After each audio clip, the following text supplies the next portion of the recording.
everyone and welcome back to Football Newsroom for the match preview between Tottenham Hotspur and Liverpool. Now, at the end of this video, I'm absolutely sure that you will know everything you need to know about this game. The team news, the lineups, the tactical approach, everything guys. So fasten your seatbelts, it's all coming up. The match will kick off from the Tottenham Hotspur Stadium at 5:30 PM local time on Saturday evening. Now, Mourinho in this game is seriously running out of options guys, with a lot of players silent due to injuries. Hugo Lloris, Ndombele, Sissoko and their number 10 Harry Kane are all out injured and won't be available. Moreover, even Harry Winks and Danny Rose is doubtful to start this game, and this leaves Mourinho with even lesser options in the midfield and in the backline. Now, I personally think with so few options remaining, Mourinho will probably go for a back five and try to frustrate Liverpool's front three with their numerical superiority. We expect Mourinho to go for a back five of Aurier, Sanchez, Alderweireld, Vertonghen and Ryan Sessegnon.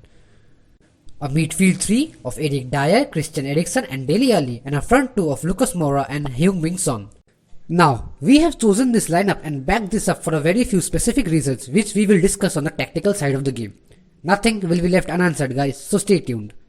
But if Mourinho actually does not go for this formation, he will probably go for a 4-2-3-1 formation with Vertonghen as the left back. Now, even that won't change the system either, as Vertonghen will pull inside and Aurier will go up and ultimately it will again shift to a back three. I think these are the two possible lineups that Tottenham could go for. Of course, with the course of the match, Mourinho will change things according to the system, but personally I don't see any other starting lineups available. Now, moving on to the league leaders, when fitness is concerned, things are not looking good for them either. They have played a lot of matches during the past month and even had some extra games due to the Club World Cup clashes, and it finally resulted in fatigue and injuries for the players. Matip, Lovren, Fabinho and Milner are still out injured and won't be available to feature in this game. Now, this would probably mean that there is no change in the back line. With Alisson in goal, we expect a back four of Alexander-Arnold, Gomez, Van Dijk and Robertson. In midfield, we expect Henderson to be the number 6 and playing alongside Wijnaldum. And the other player I think would start is Alex Oxlade-Chamberlain.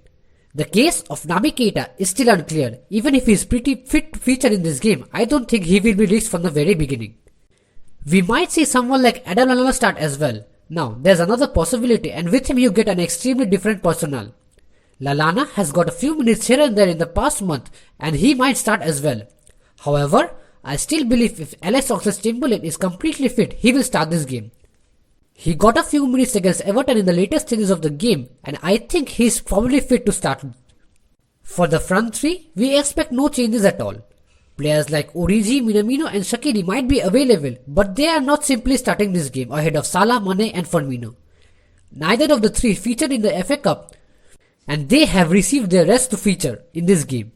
But if we now move on to the tactical side of the game, we will firstly have to discuss about Tottenham's potential 3-5-2 formation and its advantages against this Liverpool side.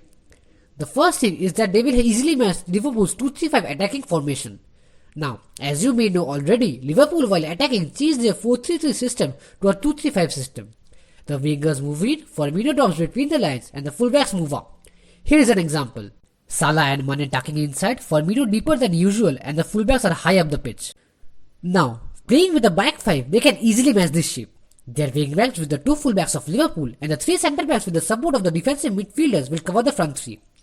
The Tottenham forwards also need to track back when required and cover the midfielders. Otherwise, if too much space is offered to them, they will be in trouble. Secondly, with a backline of three centre-backs, Tottenham can even attack better. With the fullbacks pushing high up the pitch, the opposition midfielders and sometimes even the forwards are occupied with them. This leaves the centre-backs often free and they have a lot of time and space with the ball. This allows them to pick out their right man easily. Here is an example. Alderweireld is given time and space on the ball and he goes long. Moreover, they are generally very good with long balls and especially Alderweireld and Vertonghen are pretty good.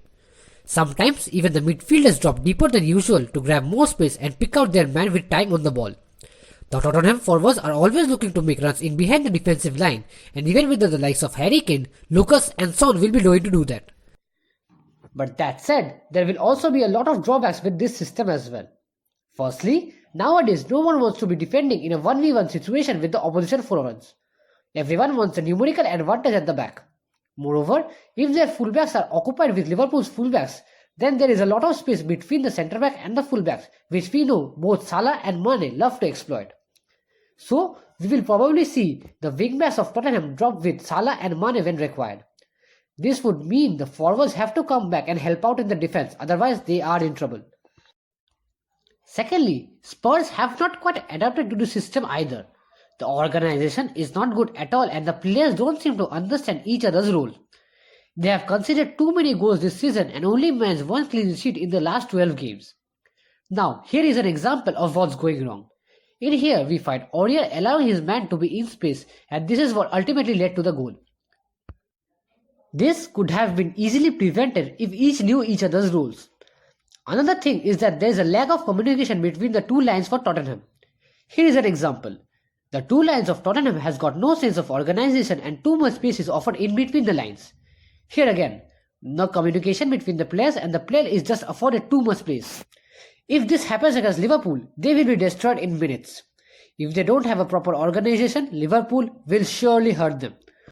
Another thing I would like to add is that Tottenham need to focus on the wider areas of Liverpool, both offensively and defensively.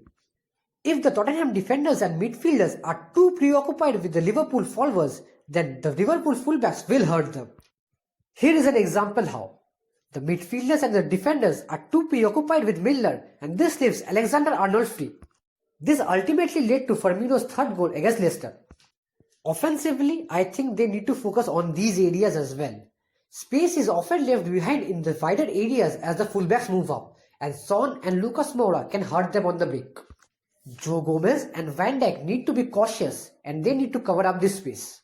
Otherwise, I think Liverpool will dominate this game and they are surely the favourites.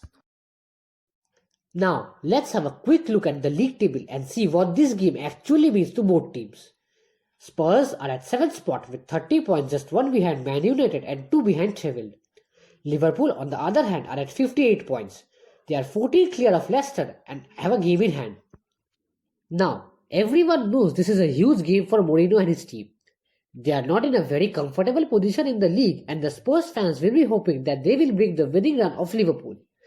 This game is clearly more important for them and with 21 rounds already played, they need to step up in the remaining 17 rounds they have got. And what better way can there be to beat Liverpool?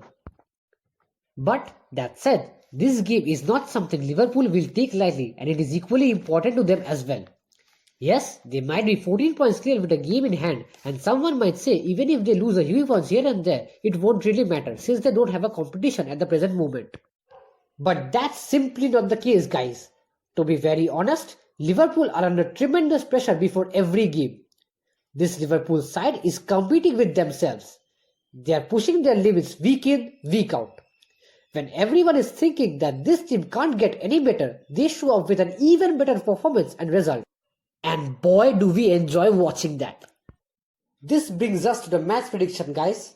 We believe this will be a 2-0 victory for Liverpool. So that's about it for today, guys. Thanks you as always for joining me and please leave your thoughts in the comments down below.